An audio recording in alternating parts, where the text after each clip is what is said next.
Dnešná liturgia nám zobrazuje ďalšiu stránku z reči na hore, ktorú nachádzame v Matúšovom evanjeliu. V tomto úryvku chce Ježiš pomôcť svojim poslucháčom v reflexii nad Mojžišovým zákonom. Zákonom, ktorý v starej zmluve, v starom zákone, táto zmluva, ktorá bola pravdivá, ale nebola všetkým, pretože prišiel Ježiš, ktorý prišiel, aby naplnil tento zákon a aby definitívnym spôsobom ohlásil Boží zákon až do tej poslednej bodky.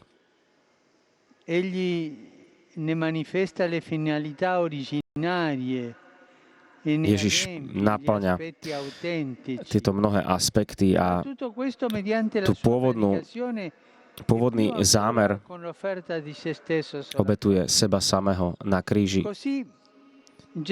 Tak nás Ježiš učí, ako naplno vykonávať, ako plniť Božiu vôľu a používa výraz ešte väčšia spravodlivosť voči tej, ktorú majú zákonníci a farizei.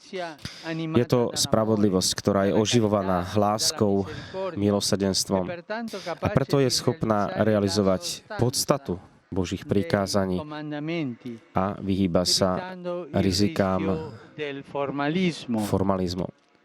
Alebo formality. Toto môžem, toto nemôžem, pokiaľ to môžem, už ďalej nesmiem. Ešte viac od nás žiada Ježiš, ešte väčšiu spravodlivosť, ktorá je motivovaná láskou.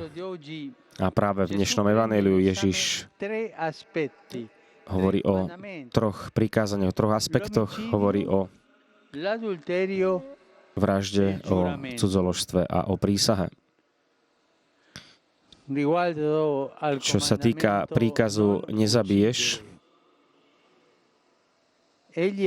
Ježiš hovorí, že je zakázaná samozrejme tá vražda ako taká, ale aj každý postoj, ktorý uráža dôstojnosť ľudskej osoby, a týmto sa chápu aj slova, ktoré môžu uraziť.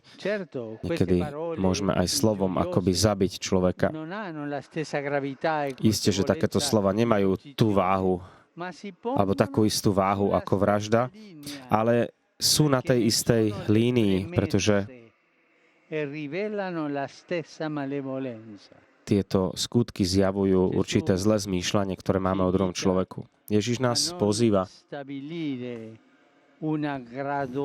aby sme sa v živote nesnažili robiť nejakú škálu úrážok, ale aby sme všetky považovali za škodlivé, pretože sú z pohnutia urobiť niekomu niečo zlé, hlavne svojmu blížnemu. Ma noi siamo abituati a insultare. È come dire buongiorno. Takisto Ježiš hovorí o urážke, nie sme zvyknutí urážať. Nemáme niekoho urážať, nemáme byť na tej istej línii, niekoho urážať. Kto uráža svojho brata alebo sestru, zabíja ho vlastne vo svojom srdci. Preto neurážajme sa. Nič tým nezískame.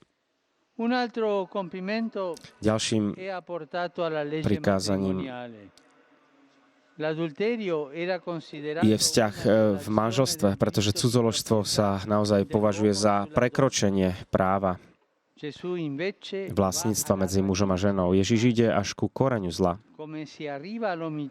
Ak prichádzame k vražde aj prostredníctvom nejakých urážok, tak aj k cudzoložstvu sa nechtiac dostávame kvôli našim myšlienkam niečo vlastniť, privlastniť si možno aj nejakú inú ženu namiesto svojej vlastnej. Cudzoložstvo ako aj nejaká iná forma korupcie a iných hriechov sa chápu alebo najprv ich páchame vo svojom vnútri, vo svojom srdci, častokrát takto zhrešíme, tam si zle vyberieme, zle sa rozhodneme a potom už len daný skutok je vyústením tohto nášho zlého zmýšľania v mysli a v srdci. Ježiš hovorí, kto len na ženu hľadí žiadostivo, na inú ženu, nie na vlastnú, ale na inú ženu, je cudzoložník vo svojom srdci. Už začal ísť po tej ceste cudzoložstva, pretože v mysli takto zmýšľal. Pomyslíme si aj na tomto. Rozmýšľajme aj o tomto, o našich postojoch, našich myšlienkach, o našich pohnutkách. Ježiš potom ďalej hovorí svojim učeníkom, aby neprisahali, pretože prísaha je znamením neistoty a akejsi duplicity, vďaka ktorej sa niektoré ľudské činnosti dejú. Instrumentalizuje sa tak autorita Boha, aby sme dávali istotu našim ľudským okolnostiam. Sme však pozvaní medzi sebou a v našich rodinách, v našich spoločenstvách budovať ovzdušie jasnosti, transparentnosti, dôvery, vzájomnej dôvery medzi nami. Aby z nás aj ľudia považovali za úprimných, aby sme sa nevystavovali riziku, že nám ľudia nebudú veriť. Pretože nedôvera a hlavne aké vzájomné upodozrievanie už narúšajú tento kľud a tento pokoj duše.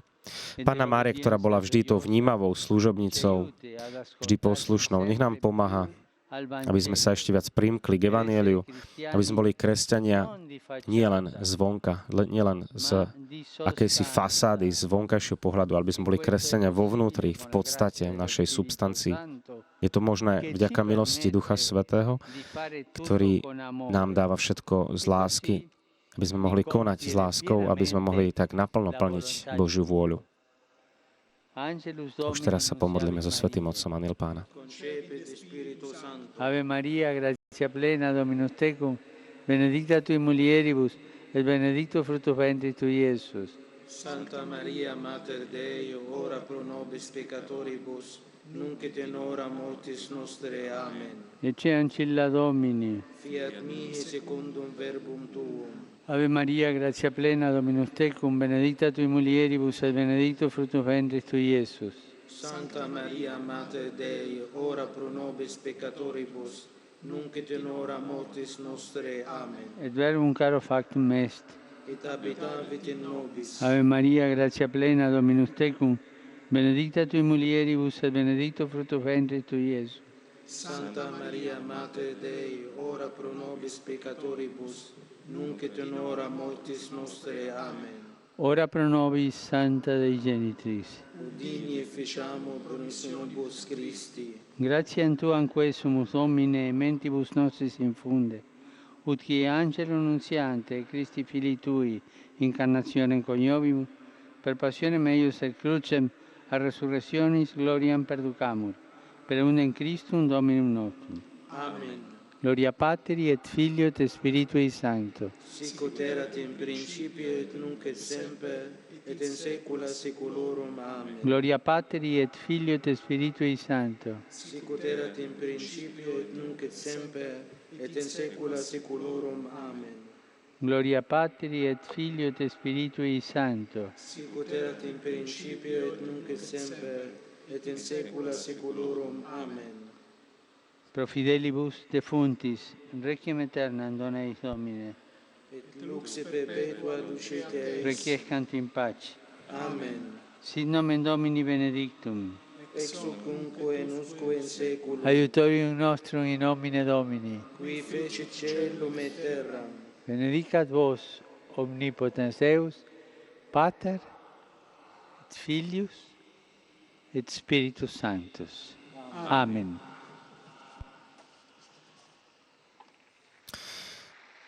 Vážení televízni diváci, aj rádioví poslucháči, sme sa teraz pomodlili so Svätým Otcom v latinčine Anjel Pána, prijeli sme aj požehnanie a ešte malé a krátke príhovory, ktoré budú teraz nasledovať, nám ukončia tento náš priamy prenos. Cari fratelli e sorelle, Drahí bratia a sestry, saluto tutti voi pellegrini vítam všetkých vás, presenti, pútnikov, ktorí ste tu prítomní, i rodiny, gruppi farské spoločenstva, parrocchiali, le associazioni. združenia. In particolare Najmä pozdravujem saluto gli alunni žiakov z dell'Istituto Inštitútu Carolina Carolina Coronado z Almendralecha zo Španielska, ďalej veriaci z Tarragony zo Španielska takisto a ďalej skupina pútnikov potom aj z jednotlivých talianských mestečiek, ktoré teraz Svätý Otec vymenúva. Valgoglio, Ancona, Pesaro, Torino e Pisa. Anche c'è la comunità A vidím aj neocatecumenale San spoločenstvo Francisco de Paola a Torino. neokatechumenov z Turína, svätého Františka de Pauli, A tutti voi z Pauli, svätý František z Pauli. auguro To je una buona táto domenica. komunita E non dimenticate neokatechumenov. Prajem vám všetkým požehnanú nedeľu a non prosím vás, insultare, nezabudnite na to. Neuražajme sa, non guardare nehľaďme con cattivi occhi, Zlými con occhi di očami, possesso s la očami, donna del prossimo. ktorí si chcú privlastniť ženu druhého a neprisahajme. Neprisahajme zbytočne. To, čo Ježiš hovorí, je pre nás potrebné. Prosím vás, nezabúdajte sa aj naďalej za mňa modliť. Prajem vám dobrú chuť a dovidenia. Tak je tento záver Svätého Otca úplne výrečný pre nás. Práve tieto tri aspekty, ktoré nám dnes Svätý Otec zhrnul v zásade podľa Evanjelia, to, čo hovorí Pán Ježiš ohľadom aj cudzoložstva, aj prísahy, aj vraždy, môžeme povedať.